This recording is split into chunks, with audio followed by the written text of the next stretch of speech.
Evangelho de Marcos, capítulo 7, versículos de 1 a 13. Reuniram-se em volta de Jesus os fariseus e alguns escribas, vindos de Jerusalém. Tendo visto alguns dos seus discípulos comer o pão com as mãos impuras, isto é, por lavar, porque os fariseus e todos os judeus, em observância da tradição dos antigos, não comem sem lavar as mãos cuidadosamente, e quando vêm da praça pública, não comem sem se purificar. E praticam muitas outras observâncias tradicionais, como lavar os copos, os jarros, os vasos de metal e os leitos. Os fariseus e os escribas interrogaram-no: por que não andam os teus discípulos segundo a tradição dos antigos, mas comem o pão sem lavar as mãos? Ele respondeu-lhes: com razão, Isaías profetizou de vós, hipócritas, quando escreveu: este povo honra-me com os lábios, mas o seu coração está longe de mim. É vão o culto que me prestam, ensinando doutrinas que são preceitos humanos. Pondo de lado o mandamento de Deus, observais cuidadosamente a tradição dos homens. Disse-lhes mais: vós bem fazeis por destruir o mandamento de Deus, para manter a vossa tradição. Porque Moisés disse: honra teu pai e tua mãe, e todo que amaldiçoar seu pai ou sua mãe, seja punido de morte. Êxodo 20:12, Deuteronômio 5:16, Êxodo 21:17.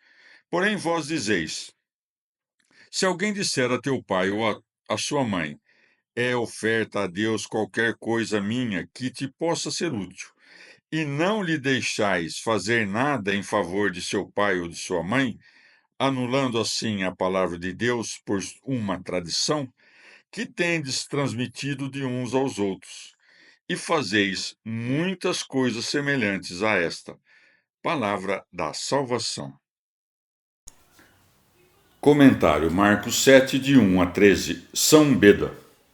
Os homens da terra de Genezaré, que pareciam menos doutos, não somente vão até o Senhor, mas também trazem-lhe seus doentes, para que ao menos mereçam tocar a orla de seu vestido. Mas os fariseus e os escribas, que deviam ser os doutores do povo, concorrem não para buscar a cura, mas para lançar ao Senhor disputas de questões. Por isso se diz: reuniram-se em volta de Jesus os escribas e alguns fariseus, vindos de Jerusalém. Tendo visto alguns dos seus discípulos comer o pão com as mãos impuras, isto é, por lavar, censuraram-vos. Com efeito, tomando de modo carnal as palavras dos profetas, que preceituaram a correção do coração e das obras, dizendo: lavai-vos, purificai-vos, Isaías 1,16, e purificai-vos, vós que levais os vasos do Senhor, Isaías 52:11, eles guardavam-nas somente lavando o corpo. É, pois, supersticiosa a tradição dos homens, segundo a qual aqueles já limpos devem se lavar com maior frequência para comer o pão, e voltando da praça pública, não devem comer a não ser que se lavem.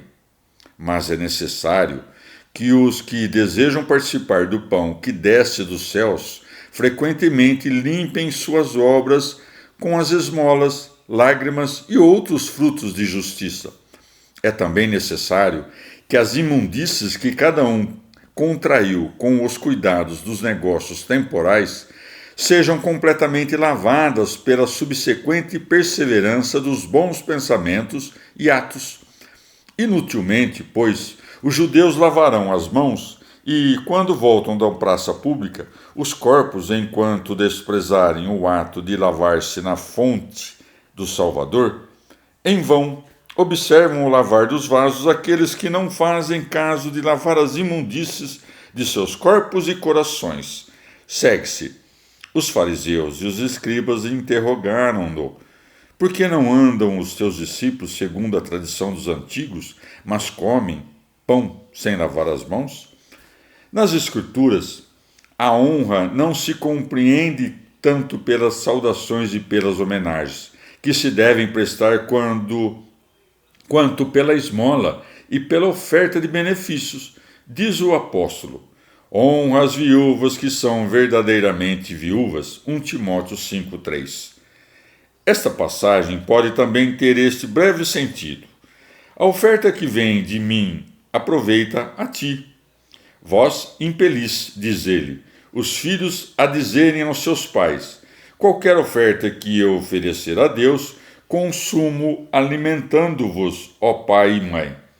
Como se dissessem: não é útil, de modo que assim eles, temendo receber o que viam vinculado a Deus, preferiram levar uma vida miserável a comer das coisas consagradas.